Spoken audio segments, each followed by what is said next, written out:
ఎందుకు అంటే తను కేవలం బటన్ నొక్కి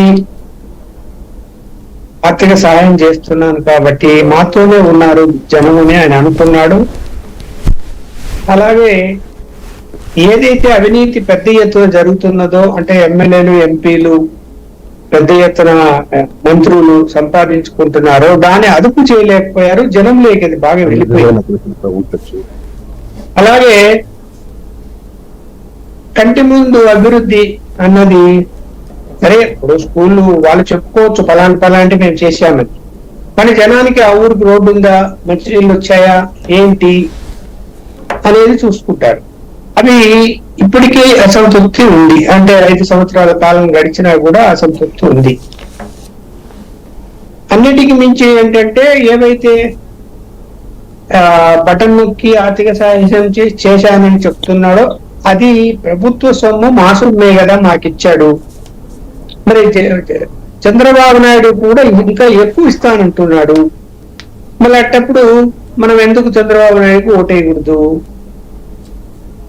అలాగే దౌర్జన్యాలు కూడా ఎంత ఇప్పుడు తెలుగుదేశం గవర్నమెంట్ లో చంద్రబాబు నాయుడు ప్రభుత్వం వ్యతిరేక ఓటు శాతం పెరగటం వల్లే ఓడిపోయాడు. అది నిజం. జన్మభూమి కమిటీల దోపిడీ జరిగింది కాబట్టి అలాంటి జాగ్రత్తలు ఇప్పుడు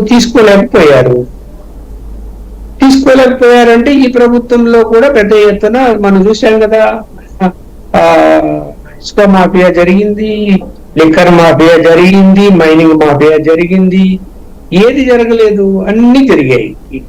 రెడ్ శాండిల్ మాఫియా జరిగింది, గంజాయి మాఫియా జరిగింది, అన్ని జరిగాయి. ఏ విక్రయాలు జరగాలని అన్ని జరిగాయి. రెండోది ఏంటంటే ప్రజలు ఏం ఆలోచిస్తారంటే ప్రజల ప్రైవేటు ఆస్తులను కూడా దోచుకునే ప్రయత్నాలు చేసి దౌర్జన్యాలు చేస్తున్నప్పుడు అంగీకరించారు వాటిని జనాలు. నువ్వు డబ్బు ఎంతనే ఇవ్వచ్చు, పక్కింట్లోని కొట్టాము దౌర్జన్యం చేసామంటే ఊరంతా తెలుస్తుంది, లేదా వార్డులో ఉంటే వార్డంతా తెలుస్తుంది.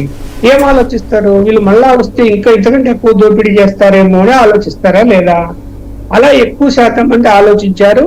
అలాగే నిరుద్యోగులు మేము ఉద్యోగాలు ఇచ్చాము, నిరుద్యోగులు సాటిస్ఫై చేసాము అనుకున్నారు. కానీ 2% మంది నిరుద్యోగులు ఖచ్చితంగా నెగిటివ్ ఓటే వేశారు.